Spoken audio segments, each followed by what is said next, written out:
সময় এমন এক জিনিস যেটা তোমাকে শেখাবে বাস্তবতা, সম্পর্ক, বন্ধুত্ব, ভালোবাসা। সময় তোমাকে তোমার মূল্য বুঝিয়ে দিবে। আসসালামু আলাইকুম, সবাই কেমন আছেন? আশা করি ভালো আছেন। বিকালের ভিউটা না নিলে আপনাদের সাথে শেয়ার না করলে নাই হয়। আর এই ভিউটার সাথে আমার শ্বশুরের সবজি বাগান, আলু খেত, এখানে মূলা শাক আছে।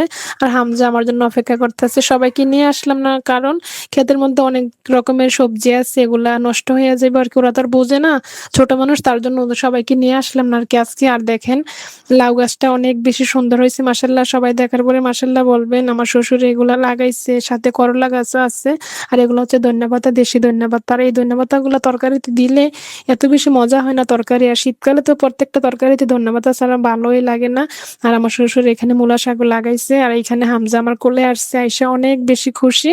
আর বাচ্চাদেরকে আমি সবসময় আদর করি আর কি, মাশাআল্লাহ বলবেন দেখার পরে। আর হামজার আম্মু অসুস্থ, সবাই হামজার আম্মুর জন্য দোয়া করবেন। আমার বড় জাল হয় আর কি, ওর আম্মু তো ক্যামেরাতে আসে না। তো এখানে আসলাম যেহেতু, দেখলাম যে একটা কলার ছড়ি বাতি হয়ে রয়েছে। তো এই কলার ছড়িটা কাটি, উমরের বাবা কিছুদিন পরে আসবে, আসলে কলাগুলা খাইতে পারবে আর কি। শীতকাল তো কলাগুলো একটু আগে কাটলে ভালো আর কি, একটু সময় করে। আর সময় নেই পাকতে, তার জন্য কলাগুলা কিন্তু একদম বাতি বাংলা কলা।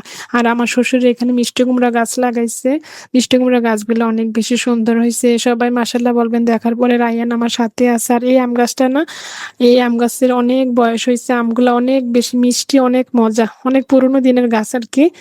এই ভিউটা আপনাদের সাথে শেয়ার করলাম, আমার শ্বশুরে যা যা লাগাইছে আবার আর কি। আর সবাই তো আমার সাথে আছে। আজকে এতটুকুই। আল্লাহ হাফেজ।